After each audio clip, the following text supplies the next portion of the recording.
Hey guys, Sovereign Saurus here, welcome to a new video. So today I have my quarter-ounce Queen's Beast set out of the vault, and the reason being is that I am going to move it on to a new home. So the Queen's Beast set, very desirable set, quite a high premium set, and obviously not available anymore at most dealers unless they get second-hand stock in. Now, I picked the set up earlier this year and I was able to get a very good price because I was able to move quickly and buy the whole set at once, you know, meet the seller and all that, and save them all the hassle of postage and just one nice easy transaction. So in that transaction, they'd obviously bought the coins as they were released in the past, much lower gold prices, and they were therefore taking their profits and moving it into whatever else, I don't know. Not my business. But in that transaction, you know, I was able to give them an easy sale. You know, they were able to take the profit and I was able to get a good price. That, you know, there's a fee for convenience, if you like. If they'd gone to a dealer, they would have got less money than what I gave. And if they'd sold individual coins, yeah, they might have realised a bit more money, but it would have been a bit more work. So pros and cons. And, you know, we were both happy with the transaction and it worked out well. Now, I'm going to move these coins on, and what I decided to do was offer a swap primarily. So, although I obviously would have sold them for just all out for the cash, I preferred to do a swap. So, my plan was to take these nice high premium coins and market them better than the original seller with nice photos, etc., and position them well. And from there, I offered to swap for 3 1-ounce gold coins, preferably Britannias, but you know, I would have taken other things as well, and had quite a bit of interest actually. So one of the purchasers, if you like, or traders, came up with a couple of Britannias and the rest in terms of the money, so I could buy a further 1 ounce and that would even the deal up. So for me, like, I didn't really want the money specifically for anything apart from to buy more gold. So for me, just taking a little bit of profit. For them, they're getting the whole set again without trawling around the second-hand market, and they can obviously see the coins before they buy them. You know, check the condition. There's not the sort of risk of taking them from a dealer and you know, perhaps ending up with some slightly poorer condition. So yeah, for them, it was a nice way to get all of the coins in one go. And obviously it's a beautiful set, one I would be happy to sit on. But for me, it means I get more gold in the stack and without, you know, any additional outlay. So whilst I do set aside money each month from investments and profits from those to keep buying gold, I will still probably buy some more, but I ended up with 2 1-ounce Britannias and the cash for another one. So I haven't got them yet, I haven't received them yet. Like I say, these are just out of the vault to package up and send. But I'm going to basically receive a couple of Britannias. One will be a 2016, one will be a 2022. So the 2022 is this style, just the only difference being the date. So, you know, all the modern security features, etc.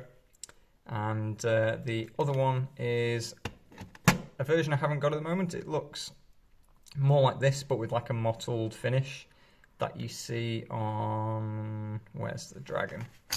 So see on the back of here we have that like kind of, I don't know, yeah, like looks like a mottled carpet, I'd say. Those kind of cheap carpets you get in offices and stuff. So it's kind of like that for the background of the 2016. And I know where the seller bought it from, and so I'm obviously happy enough at that. And you know, I do obviously test all my gold that comes from the second-hand market as well, with a local dealer. So no worries in that sense.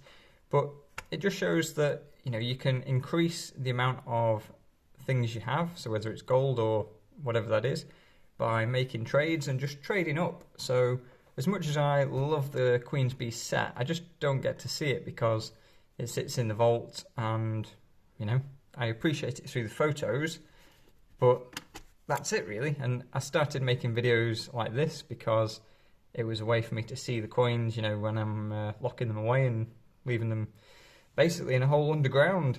So this is a 1 ounce line of England in the Tudor Beast.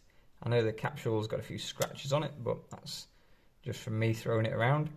So my next move really is, I've got the 2 1 ounce Britannias, but I've got the money for another 1 ounce. So I might use that to buy another one of these, with the thought of eventually flipping the 1 ounce you know, spare line of England in the Tudor Beast series, if that does what the Queen's Beast series does. So, you know, time will tell, but I think with it being the first in the series, you know, people will come into stacking in the future. I presume gold price will be higher, you know, in the future, but also if you look at what happened with the first lion, you know, the dragon, the griffin, the premiums for those increase quite rapidly, and especially when the dealers sell out of their, you know, original stock. So what the dealers have now in terms of Tudor Beasts, they're still being minted, still being released, but come September, maybe a bit later in the year when the next one comes out, you know, dealers might start selling up of those. And you look at things like the Perth Mint, they have the Lunar series, you know, some of those first few coins were looking quite nice, and then perhaps the Tiger came out and people think, oh, I do want to get this set, and, you know, they start backdating a bit, so that can push the premiums up a little bit, and, you know, later in the series. So the Queen's Beast is a prime example. You know, you do very, very well to get the coins at a low premium now, but when they were released, you know, they were not too bad. So for me, yeah, I'd quite like to buy some more of the Tudor Beasts, stock up on those.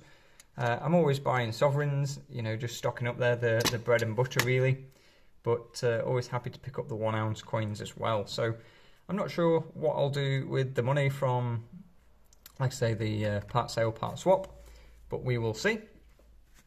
And that will be all for today. So I hope you enjoyed the video, seen some nice Queen's Beasts. Like I say, they are beautiful coins, I do really like them. And yeah, I did wonder whether I split the set and keep the money coins, if you like, keep the nicer ones, but I thought I'd just move the whole set on because, you know, I'm an all or nothing kind of person. If I've got a couple of them, I want the rest of them. If I've not got any, then that's cool. You know, I've had them, I can appreciate the photos, the videos, and move them on to someone who can appreciate them more, give them a nice new home. And yeah, my stack is ultimately growing, which is obviously the goal. And for me as well, I haven't got any sort of speculation in the stack.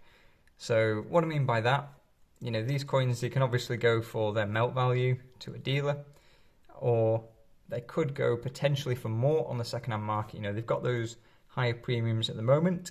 Maybe when the Tudor Beasts are released and the full set of those is out, maybe more people will want the Queen's Beast as well, and the premium will go higher. Maybe people will think, well, I like the Queen's Beast, but I'd rather just pay the lower premium of the Tudor Beast, and people will go with those. So I think anyone who's been chasing to collect these, or who's already stacking, has probably got them already. And yeah, maybe premiums will go higher. That's fine. You know, I've taken some profit, so I don't have to be the last person in the market. You know, I can take some profit and let somebody else have some, and go from there, really. So what do you think? Good move, bad move? What would you do different? Talk soon, guys.